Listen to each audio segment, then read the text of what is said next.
Okay, now that I've done the spoiler-free review of No Way Home, it's time to do the spoilerish review. I am giving you guys time, the first few seconds of this video, to click away because I'm about to talk about this movie full force, not holding back, for the next 7 seconds. That's how much time you have to click away. All right.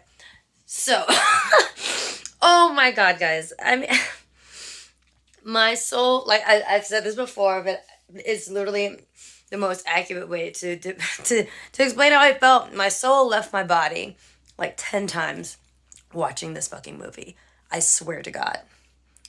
It was amazing. And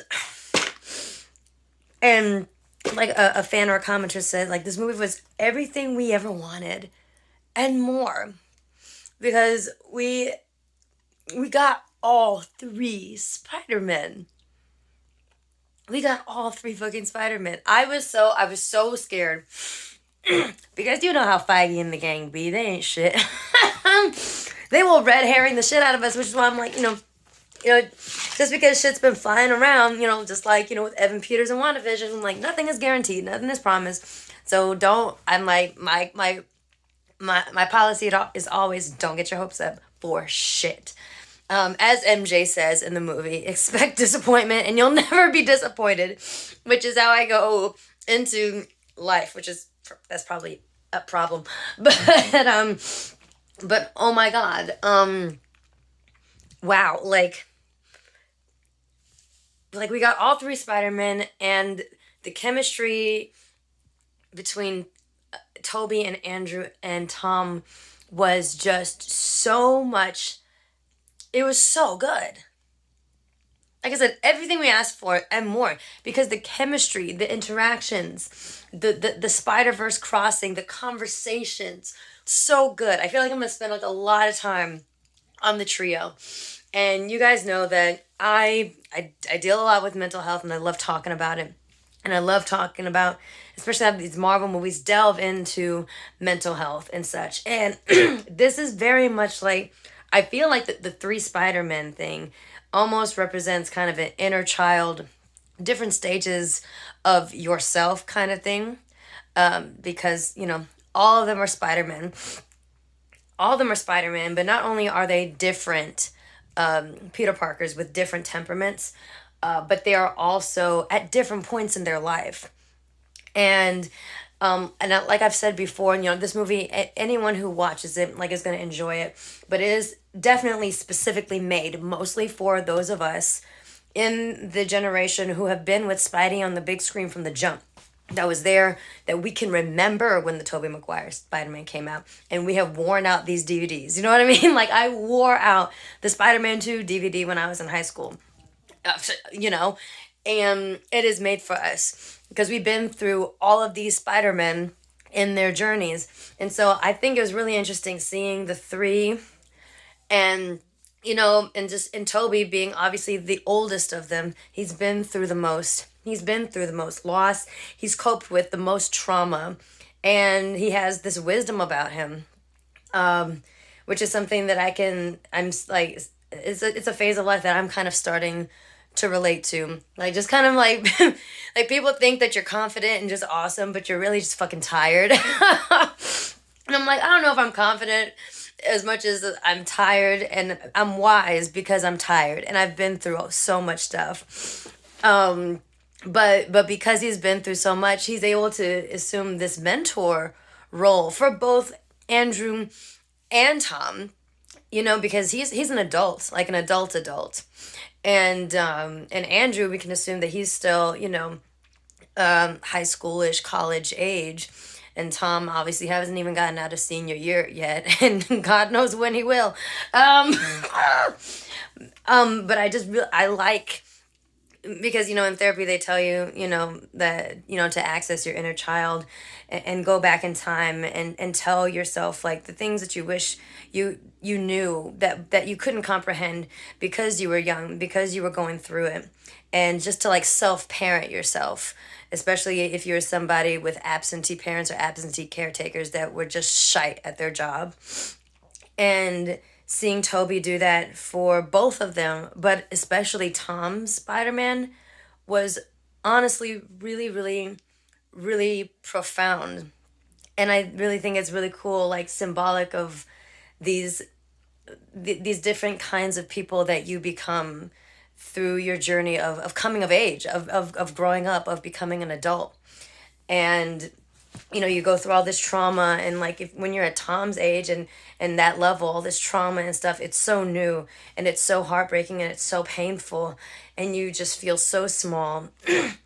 And then you get to Andrew, who is, he's gone through losing Uncle Ben and Gwen, and he's gained some understanding of, like, I stopped pulling my punches. I got enraged. I lost myself, and it kind of reminds me of when I talked to my therapist about, like, right after I got diagnosed with PTSD and, got out of a bad situation where I was just like, all these things I did to cope. I had a terrible temper, like all that, and I feel so bad, and I have a hard time forgiving myself. And my therapist is like, well, what else could you do, Nikki, at that point? Like, this was like still new, and you were just trying to get through it.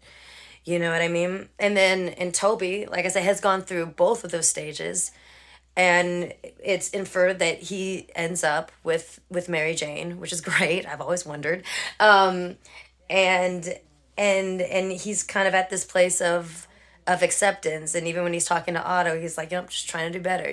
Like, it is so cool. I I could probably talk about that all day. I know I have to move on to other things, but I just thought that that was so like up here that I just wanted to point it out, because I don't know if anyone else really maybe noticed. I'm sure other people did, but that's something that stood out to me.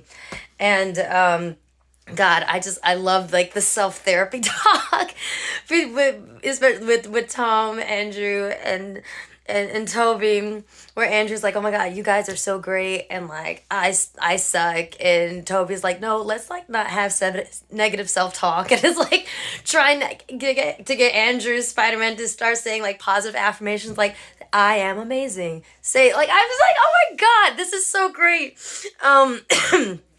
The moments between the Spider-Man and their respective villains, holy shit, I thought were really funny. Some of them were funny, but I think the one that hit me the most was Toby Spider-Man and Doc Ock.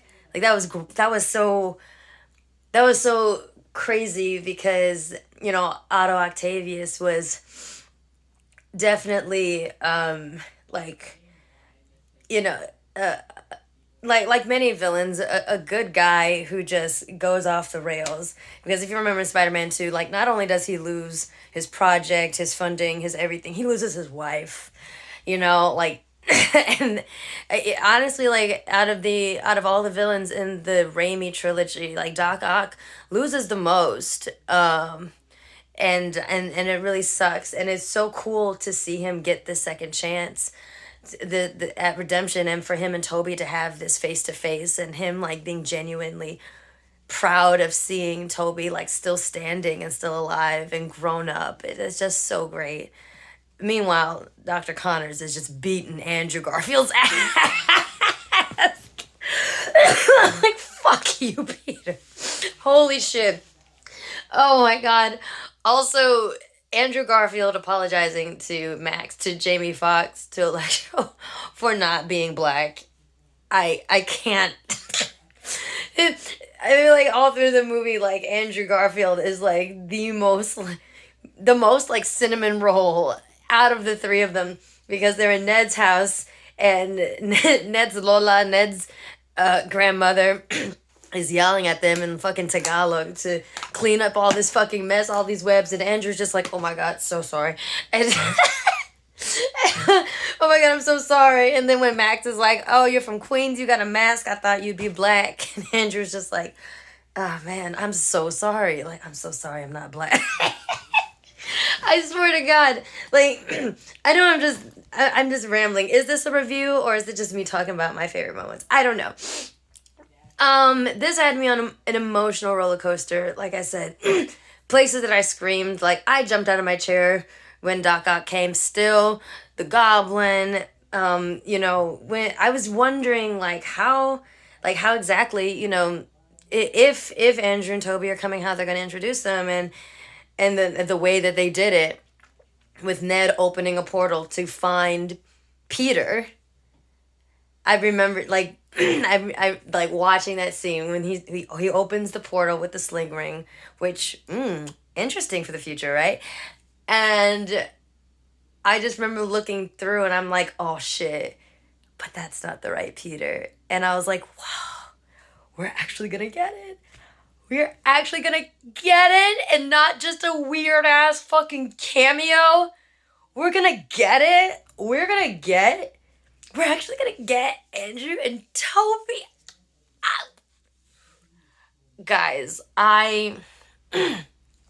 this movie felt like a Christmas present. This movie felt like a Christmas present to Marvel fans from Marvel Studios, from Sony. It felt like a Christmas present. and beyond Marvel fans, but it's a Christmas present to Spider-Man fans, and it's a Christmas present to fans of the Spider-Man film. Those of us who are very, very obsessed with it from the jump. Like, this felt like a Christmas present. Because I just remember sitting, watching this movie and just being like, this feels like an absolute gift. Like, what a unique experience that has never happened before. Like, what a unique feeling that I'm having right now that has never been had, because nothing like this has ever been done. And I haven't felt like this since Endgame. And I found myself in the moment thinking, I'm like, is this movie better than Endgame? Because I always ask people, as far as like Endgame and Infinity War, I'm like, I love those movies. I'm obsessed with them. But I'm always like, if somebody were to watch Infinity War or Endgame without having any previous knowledge of the MCU beforehand, would it be a good movie to them? And I will never be able to see through those eyes, because I've been MCU obsessed from the jump, and I've been Marvel obsessed all my life. And so some people who saw Endgame cold were just like, it's okay. And that raises other questions, like, can you even judge it like that without the rest of the MCU and everything? But but No Way Home, first of all, there's less movies really that you have to watch to get the minimum, like the bare minimum amount of background and excitement to watch it. And I think that even if you very lightly brushed over the Spider-Man movies of the past, you would still enjoy it. But like I said, I say, it's definitely made for those of us who have been obsessed from the jump. So if you're like me, who my first celebrity crush was Tobey Maguire, and I wore out the Spider-Man DVDs. This movie was for us. It was for us. Like, oh my God. I have not felt like this. I haven't screamed this much since Endgame. I haven't cried this much since Endgame. And honestly, I screamed and cried more watching this movie than I did for Endgame. Because there's more history. There are more years of history behind this movie than what was before Endgame. Because Endgame, that was like 11 years. 11 years of build-up from Iron Man. This is 20. This is about 20, guys. Like, I correct me if I'm wrong, but the Sam Raimi Spider-Man, the first one, came out in 2002 when I was 10 years old. I am 29 right now. So that's 19 years. That's almost a generation. That's a fucking generation. Nothing like this has ever been done before. And it is, and as happy as it made me also so depressed, obviously, because it's just so heartbreaking. People have been saying, like, oh, this Peter Parker, Tom's Holland Peter Parker, he hasn't like really gone through the Spider-Man journey. He hasn't earned the mantle yet. And now I'm like, well, has he earned it now that he's lost Aunt May? Like, come on now. I hope I'm sure that will shut everyone up that's been saying that. I'm like, well, now he's really earned it. And like, just, oh man, like all of, like, from Civil War to now, all this buildup, all this stuff that he's been through, all the things that he lost, and he's back to nothing. He's all by himself. All by himself in this world with no degree. No degree, no nothing. And it's just like, but that shit is like that shit is rough. What also gets me is that they end up doing at the end of the movie exactly what Strange was going to do at the beginning, except Tom lost so much more. Tom lost so much more than he would have if he had just let the spell go through at the beginning. Also, Strange could have thrown him a bone and be like, "Is there anyone?" It's like at the beginning, like, "Is there anyone that you'd like to remember that you're Spider-Man before I cast the spell?" Like, come on, Steven. What bro? What the fuck? But of course, no. This is this is definitely gonna make for an interesting. This is gonna make for an interesting journey for Tom Holland's Spider-Man, for Peter Parker from this point forward. You know, like because man, like me struggling from depression, like you feel alone even when you're in a crowded room, and so I can only imagine like what that would fucking feel like, that everyone forgets who you are and you have nobody. Like I remember, like in the movie, I remember when he went to visit Aunt May's grave, and Happy came to stand beside him, and I'm like, oh, at least Happy's that. Wait a minute, nope, he can't remember him either. Oh my god, I was like, man, this fucking sucks. This sucks. Honestly, if there's anything that you can take from this movie, it's that no matter what universe you're in, being Spider-Man ultimately fucking sucks. There is no like there is no trauma-free happy-go-lucky version of being Spider-Man, cuz you will suffer. Like that is got to be the moral. um but I, the emotional polarity of experiencing this movie, the joy of the compilation of all the Spider-Man experiences up to this point, and then but then balanced with having to see Peter Parker go back to square one basically and lose everything. Everything. The only things that probably remember that Peter Parker is Spider-Man is Tony Stark's nanotech. That is it. I'm hoping that he at least gets to keep some of the stuff that Tony gave him. Like, where's the Edith glasses? Like, I hope he gets to get his hands on those. Like, like, please, please. I hope, when all that stuff got seized, I guess. And Tony's nanotech, like, saving the day, especially with the Doc Ock fight, like, starting with the Doc Ock fight, honestly had me thinking about his whole "even in death I'm the hero" quip. But I'm like, but is he wrong? But is Tony wrong? Was Tony wrong? Probably not. Actually, no. Because even dead, he is kind of still saving the day. Crazy, right? But this is one of the best Marvel movies ever, hands down. It's I want to say, like, nothing is flawless, but I give it 10 out of 10.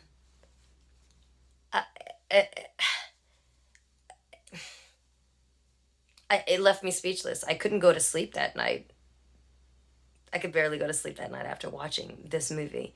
And I feel like that's kind of a teller, that how like if a movie keeps you up thinking or emotional or excited even hours, days after you've watched it, that's a work of art. And my goodness, did this not feel like a fucking gift? And people had been expecting it to rival Endgame. And like I said, I don't go in with many expectations, but my God, did it fucking rise to the occasion. And maybe had me acting more wild in that theater than I did in Endgame. Like, and it's very hard to beat the final release of finally hearing Steve Rogers say, Avengers Assemble. There's very little that can compete with that, but my God, they fucking did it. They fucking did it. And I'm excited to see where it goes from here. I'm excited to see where it goes from here. Um,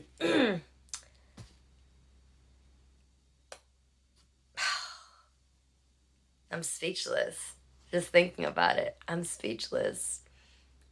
I love this movie so much. What a fucking love letter to us, you know. Um, yeah. If I go much longer, I'm just gonna keep rambling. I'm gonna go see it again this week. I'm gonna go see it again. Um, because I've been doing this for about 2 years and this has now become my thing. I'm literally about to sign up for like an AMC Stubs account. Um, so I can just go and see these movies like all the fucking time because this is what I do now. It's worth it. um, but I'm definitely gonna go back. I'm gonna start doing content tomorrow, starting with more general stuff and getting more specific as I go on. And no doubt, when I go back to the movie, I will come up with more content. This time, the second time I watch it, I will be taking notes. I watch everything the first time around for enjoyment. Whatever I remember is what I remember. Whatever prompts I get is what I get. And but the second time I'm gonna go in and actually like take notes and write things down for skits and such. But I'm gonna have so much fun with this. I'm so happy about all the material that this has given me because it is such a skittable movie. So many moments, so many dynamics, so many conversations that are so fucking skittable. I'm like, thank you so much, Marvel. Um, and then we'll have a nice little break until Multiverse of Madness, which is something that I have not been able to take in about a year because Marvel has been balls to the wall. So that's going to be interesting. Um, after I have exhausted my store of No Way Home ideas, which might take a while because I'm still not done with Infinity War Endgame. I bet. Still not. Um, how that year this next year is gonna go, but it's me. I'll never run out of shit as long as there's like I'll never run out of ideas. I thought I'd run out of ideas a long time ago, and it has not happened. I don't think I will. At least until I get my MCU role, I think I can keep on coming up with ideas. So, so yeah, guys. If you haven't seen it and you've been watching this video, kind of questioning your sanity, I feel like this is more intended to be a one-way conversation with the people that have seen it. Oh yeah, one more moment. Andrew Garfield. I love you guys. Toby, like, taking the hits, like, oh, I was so scared that Toby was gonna die when he got stabbed. But then when he was like, it's okay, I've been stabbed lots of times, I was like, you know what, he fucking has. Like, Toby been through it. Toby's been through it. Let these youngins know. You let these young bloods know what it is, what the fuck it is. I'm just gushing. I'm gushing at this point. Maybe I'll need a part two. I don't know. Because this is already a very long video. It's 23 minutes. But I needed to break my silence, and I know you guys have been waiting for my thoughts. Like I said, I'm I'm starting my content tomorrow. I let everyone know. I posted a TikTok and I gave a warning. I'm like, I'm starting tomorrow. I've waited a weekend and I've got to start because this is my line of work and I can't wait much longer. And already there's people bitching and like, can you wait 1 week? Can you wait 2 weeks? Can you wait till Wednesday? Can you wait till Tuesday? Because that's when I see it. Can you wait till Friday? Because that's when I see it. And I'm like, okay, I I do my best. I do my best to wait for things like this, like things like anime. I can wait much longer, but I'm like, this is literally what I do, and I work with brands, big brands like Sony, and I cannot really afford to wait too much longer. To do material on the most popular movie in the world right now. that is extremely and never been more relevant to the type of content I do. Like, I am sorry, but I cannot schedule around each of y'all's individual schedules. I understand that some people aren't going to be able to see it for a little bit, and that is what it is. Um, but like I said, I gotta do what you gotta do, and I held off for a weekend, which is better. A lot of content creators that do care about the community and the fandom have held off for a few days. Unlike other content creators whose content is based solely on shock value, and they don't give a shit about y'all. They don't give a shit about the community. All they care about is views. We all care about views because that's how we rise in the ranks, and that's how we continue to grow, and that's how we know that people like our shit. So we all care about views, but other creators only care about views, and have no problem dropping spoilers with no warnings. At least, not at least, it's just, that's just not okay. So, with that, those are my thoughts. I'm gonna post this very long video so that and so that hopefully maybe you'll watch it over and over again to see me gush over this shit. And I can't wait to start filming and posting content tomorrow. It's gonna be a good time. So again, Marvel Studios, fuck you for fucking with our mental health. Once again, which we know you do. But also this felt like a Christmas present to us, and I am just like, as sad as that shit was, it was also so amazing. Okay, I'm done. I'm done. I'm zipping my lip. I'm done. I'm done. I'm done. I'm done. I'm done.